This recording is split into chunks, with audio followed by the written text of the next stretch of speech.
Why the people you help end up betraying you. Have you ever truly helped someone? Not a small favor, not a quick referral. I mean real help. You lent money you couldn't afford to lose. You stayed when everyone else left. You opened doors that took you years to build.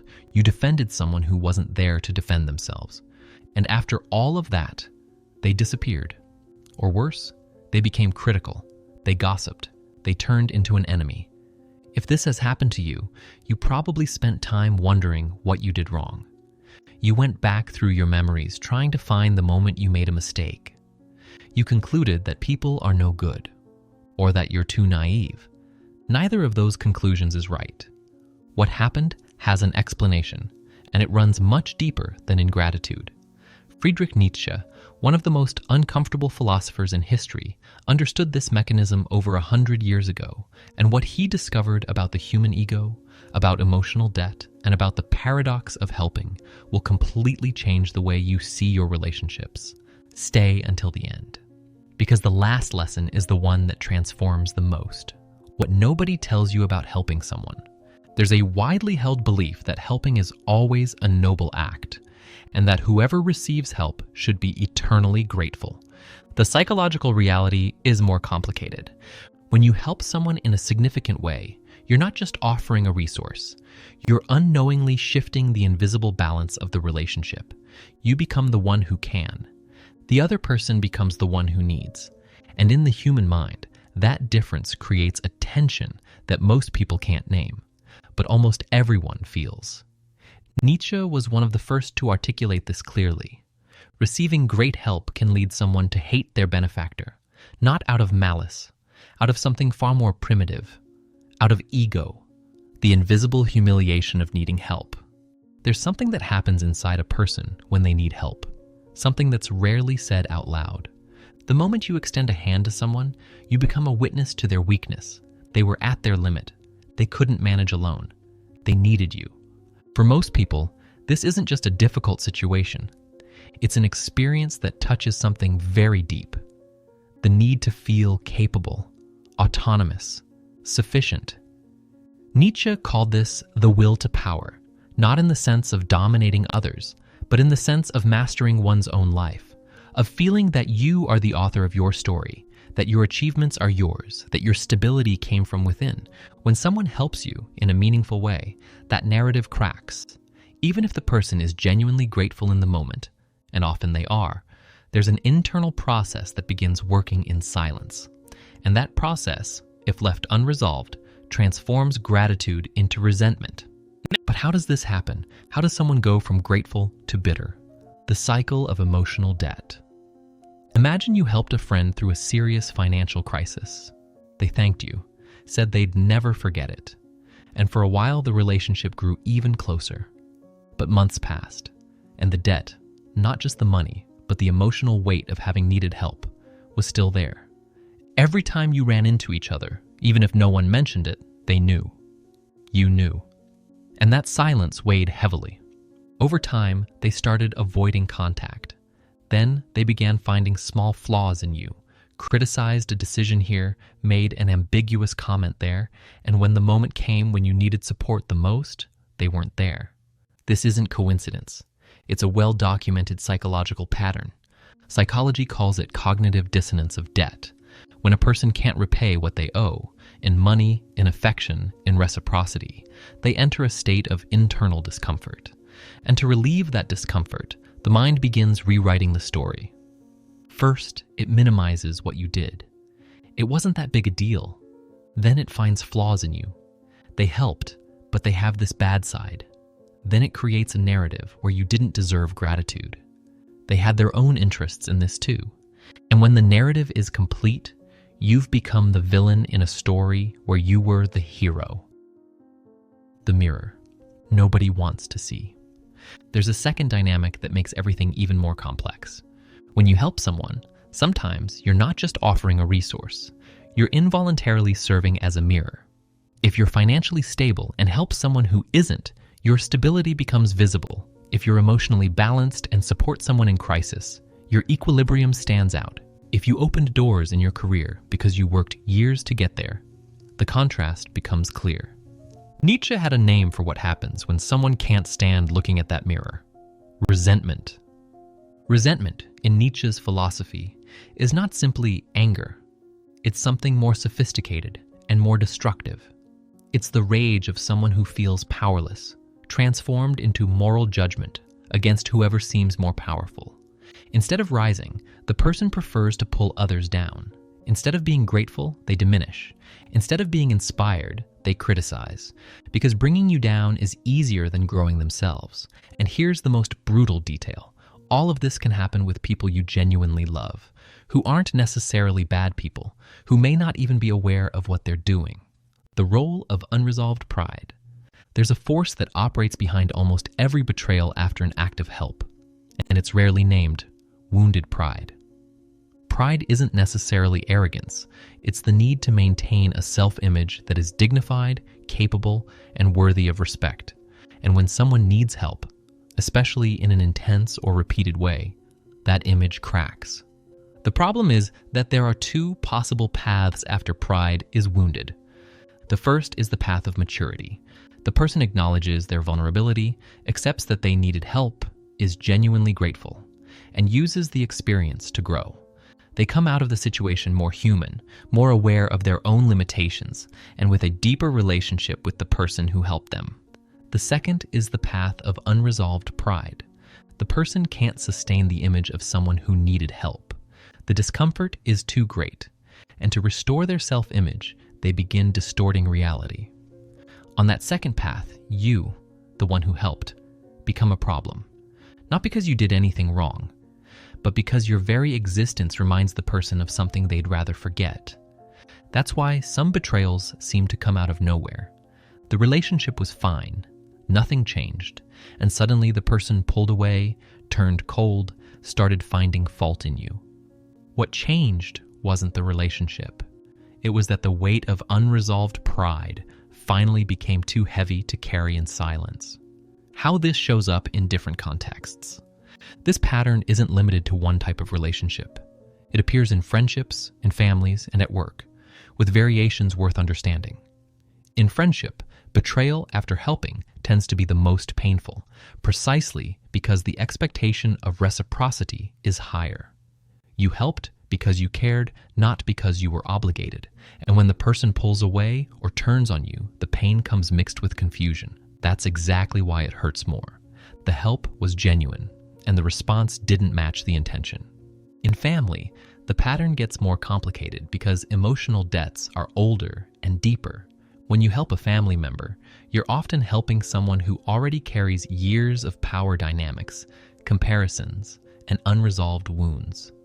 The new help gets tangled up with all of that. And the resentment that surfaces often isn't just about what you did now. It's about an entire history that goes back much further.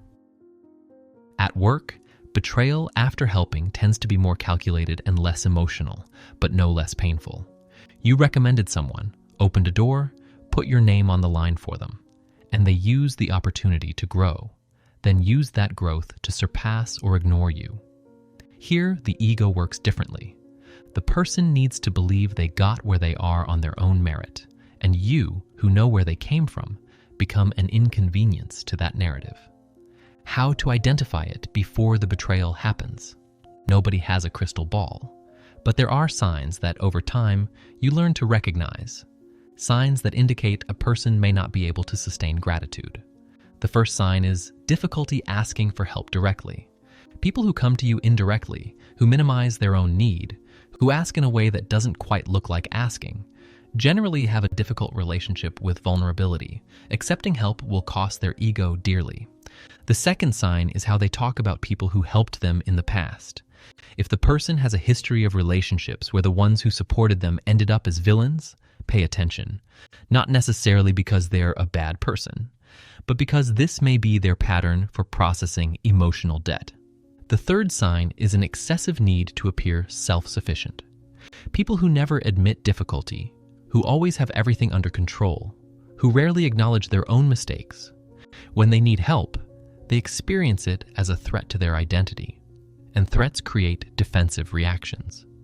Noticing these signs doesn't mean refusing to help. It means helping with your eyes open and with realistic expectations about what may come after. Why you are not the problem. If someone betrayed you after you helped them, you did nothing wrong. This needs to be said clearly, because the first reaction most people have is self-criticism. I should have helped differently. I should have set limits earlier. I should have been more careful. There may be lessons to learn about how you help, but the betrayal itself is not the consequence of a failure on your part. It's the consequence of something that happens inside the other person, the fragility of the ego, the weight of emotional debt, the inability to sustain gratitude without feeling diminished. You have no control over that. Nobody does. What you do have control over is how you help. And that's where Nietzsche becomes more practical than philosophical. How to help without destroying the relationship. The answer is not to stop helping. It's to help differently. There's a fundamental distinction that changes everything. The difference between saving someone and strengthening someone. When you save, you solve the problem in their place. You carry the weight, you take over the solution, and in that process, you create dependency. And dependency, as we've seen, creates resentment. When you strengthen, you help the person solve their own problem. You offer tools, not ready-made answers. You open doors, but they're the ones who walk through. You support, but the credit is theirs. This difference seems subtle. In practice, it completely changes the dynamic of the relationship. Involving the person in the solution, instead of solving it for them, preserves their sense of autonomy. They come out of the situation feeling capable, not rescued. And that changes everything in the emotional balance of the relationship. The 5 principles of helping without losing yourself. Principle 1. Help without expecting eternal gratitude. Gratitude is an emotion, and emotions change. The person who cries with thankfulness today may, 6 months from now, have rewritten the story in their own head. If you help while expecting permanent gratitude, you're placing your peace in the hands of something you can't control. Genuine help is given without that expectation. You help because you chose to help, not to collect later. Principle 2. Never remind others of what you did. This is one of the most common and most destructive mistakes. Every time you mention what you did for someone, even subtly, even without intending to collect, you reactivate the debt. You remind the person that they're out of balance. And imbalance creates discomfort. And discomfort creates distance. If you helped, you helped. The act is in the past. Leave it there. Principle 3. Only help if you can afford to lose. Before helping someone, with money, with time, with energy, with connections, ask yourself an honest question. If I never receive anything in return, not gratitude, not reciprocity, can I live with that? If the answer is no, reconsider the help, not because the person doesn't deserve it, but because you'll create an expectation that, if unmet, will hurt you and will poison the relationship. Principle 4. Set clear boundaries. Helping without limits is not generosity. It's self-sabotage disguised as kindness. When you have no limits on what you give, you create an imbalance so large that the relationship can't hold up. The other person starts feeling suffocated by the debt. You start feeling drained by the giving, and both end up resentful, for opposite reasons. Boundaries are not selfishness. They're what keeps the relationship standing. Principle 5. Encourage autonomy, not dependency. The question that defines whether you're helping or creating dependency is simple. After my help, is this person more capable or more dependent on me? If the answer is more dependent, something in the way you're helping needs to change. Not because you should pull away, but because help that creates dependency isn't help. It's a trap for both of you. What to do when the betrayal has already happened?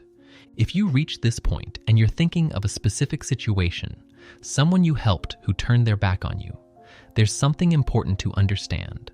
The betrayal says very little about you, and it says a great deal about where that person was internally.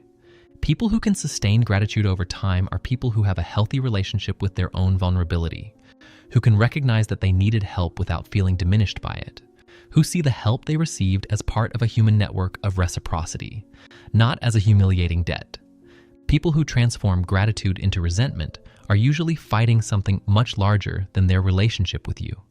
They're fighting their own self-image, the pain of feeling insufficient, the difficulty of accepting that they needed someone.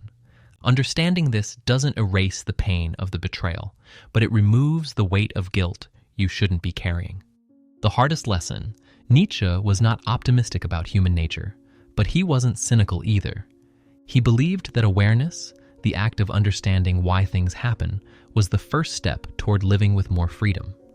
And the awareness this topic offers is this: helping is an act of strength, but it needs to come from a place of strength, not from a need to be loved, not from fear of disappointing, not when you help in order to be liked, you're betting your emotional peace on a variable you can't control. When you help because you chose to help, with boundaries, with discernment, without expectations, you maintain your integrity regardless of what the other person does with what they received. Strong people recognize and reciprocate help. People who are still struggling with their own ego often can't. Neither one defines who you are. What defines you is the clarity with which you choose to help, and the wisdom to know when helping is not what the situation needs. So, what changes from here? You don't need to stop being generous. Generosity is one of the rarest and most valuable qualities that exist. But generosity without wisdom becomes exhaustion. Unbalanced relationships, betrayals that leave unnecessary scars. The next time you think about helping someone, bring 3 questions with you. Am I helping to strengthen or to save? Can I give this without expecting anything in return? Will this help leave the person more capable or more dependent? If the answers are honest, the help you give will be real, and the relationships you build will have a foundation that can bear the weight of time. Because the greatest wisdom is not saving people. It's helping them reach the point where they no longer need to be saved. If you want more content like this, subscribe to the channel. See you next time.